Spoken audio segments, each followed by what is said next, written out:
What up YouTube, your boy the Flying Spanner here. Today we have an airport update, and today is the Australian, this week's update is the Australian airport. So, a few, not really too much, pardon me, just got hiccups. Not too much, well actually nothing has been done since the last update in terms of progression on the airport, getting it finished. But there are a few more models. There's another selection of models, I should say, in this update, and it kind of shows kind of more airlines and what they what kind of services they provide to this airport.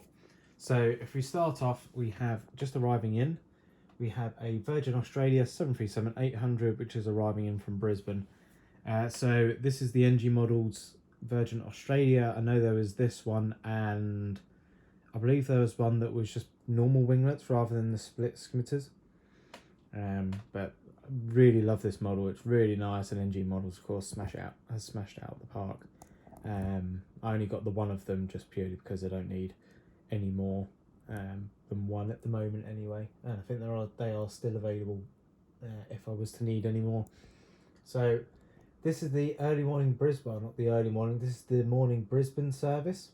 So when you look at Mackay Airport, pretty much the only flights out of Mackay are from Brisbane or going to Brisbane. There's not too much variety. So I've kind of added services. I need to go through what Virgin Australia would add into Townsville, potentially Cairns, and just see what's going on. But I'm really happy with how this model looks, and this is kind of one of the reasons why I did the Australian airport, why I chose Australia. It's because I do like the liveries that the Australian airlines have. So that's that one. That's just going to be taxiing into gate 2. Then parked up at gate 1, this Alliance 7, sorry, it's not a 717. This Alliance Fokker 100 has just arrived in from Cloncurry. Please let me know if I pronounced that right. It's Cloncurry, something like that. Cloncurry is how it's spelled. As I said, this aircraft literally arrived in the last 10-15 minutes. So that's just unloading, and we'll be heading back out there in how long? Is that? Looking at kind of the schedules, there's quite a lot of downtime for most of the aircraft. So this aircraft arrives in at 10 o'clock. It's now 10:15 apparently on a Tuesday. And it departs out at 2:45. So yeah, it's quite a long downtime, and I think Alliance, judging by what I've read into, or what I've heard anyway, is Alliance are like a mining. They kind of do mining flights, so they go to kind of quite remote airports, but then we'll bring back miners to like the big cities and stuff. That's kind of my idea. Could be wrong, but please let me know. So I was just thinking then. So after the last update, I ordered some of the Fantasy Wings Marshallers, and I've just realised they're coming today, so I could really have waited for them to come before I did the update, but it's alright, I'll put on the next one. But they're just going to be quite cool. I thought for my UK airport, it's kind of pointless having Marshallers, purely because there's safe docks and everything, but this airport doesn't have safe docks. It has Marshallers instead, so it'd be quite cool to have someone operating. And I do need to get some little people or something, which I think would look quite cool around the airport. Then on the far right stand, this aircraft's night stopped, and it's still not due to go out for another hour.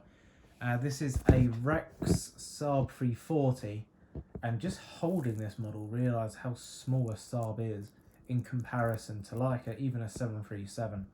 Like the wingspan of that Saab is pretty much one wing of a 737, which is quite staggering really. I can't really imagine what they're like inside. This aircraft's just being serviced, GPU's on it. As I said, we'll be heading out in about an hour, and it's going to Winton. So that's a permanent night stopper, I think. Oh no, sorry, I'm looking at the schedule now. So that night stops at least Tuesday, Wednesdays. I need to kind of look at the schedule on a Thursday and see what it does. But it's a really cool little aircraft. Once again, as I said with the Virgin Australia, I kind of chose Australia because I quite like all the airlines that operate in there. Even domestically, you have a nice variety. I know people from the US are probably going to go, every country has a nice variety of domestic airlines. The US, for example, has a good variety, but I've already decided I'm going to make a US airport on the reverse side of this board. I just need to get into the moment of doing it. But yeah, it's quite nice to have variety, like a Saab 340, Fokker 100s. We got 717s from the likes of Qantas, and I think it's just Qantas at the moment. Looking through my little box. Yeah, it's quite nice to have older kind of aircraft rather than the boring continuous wave of Airbus and Boeing that's on my UK airport, which to be honest can't really be helped because from a European kind of side it's Airbus or Boeing or not really anything else. There's no point having a Fokker or anything anymore. But yeah, that pretty much sums up the update. These Australian airports are, because the airport's so small, there's not really too much I can put on them. There's not really too many aircraft I can put on at the same time or anything like that. Yeah, that's why I made it. It's nice, efficient. It's taken me probably about 15 minutes to set up. That's just half of that time just searching for GSE in my little pot. But yeah, that's why I've got this airport. It's quick, easy, and it adds a bit of variety to the airport update content on the channel. But yeah, thank you very much for watching the update. I hope you've enjoyed it, and have a very good weekend. I'll see you in the next one. Adios and goodbye.